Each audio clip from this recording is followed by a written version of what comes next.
Magandang hapon, Pilipinas. Mula sa Pag-asa Weather and Flood Forecasting Center, narito ang latest sa ating panahon.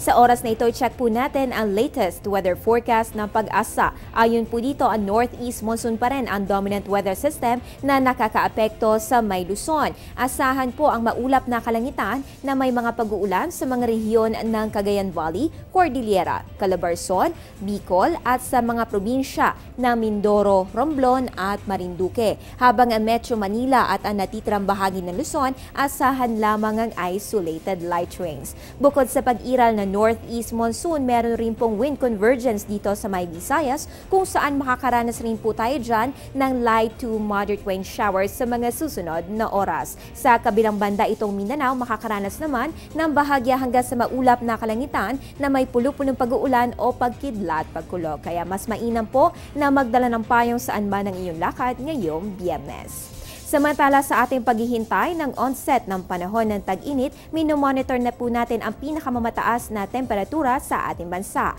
As of March 26, pinakamainit na po ang 37.2 degrees Celsius sa may General Santos City kahapon po yan. So kaugnay nito aming tips sa hot and dry season, ang tabayanan po yan sa aming pagbabalik.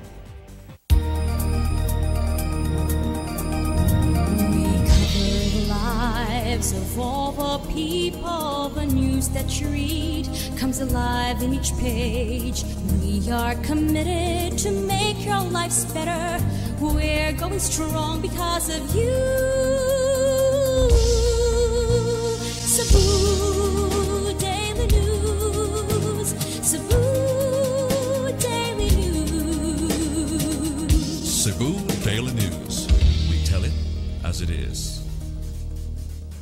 Just to get you going this vacation while staying safe and healthy, narito po ang Panahon TV Skin Clock for tag-init. Tandaan na ang sun exposure between 10 a.m. to 4 p.m. ang pinakamasama sa ating balat. To lessen its negative effects, gumamit ng at least SPF 15 sunscreen 20 minutes bago lumabas ng inyong mga tahanan. Bumili ng sunscreen na may broad spectrum coverage of UVA, UVB sunscreens. At mag-reapply ng sunscreen every 2 to 4 hours, lalo na kung kayo ay magsi-swimming. For more Panahon ng Tag-init tips, pumunta lamang sa Panahon TV Facebook page, like and share.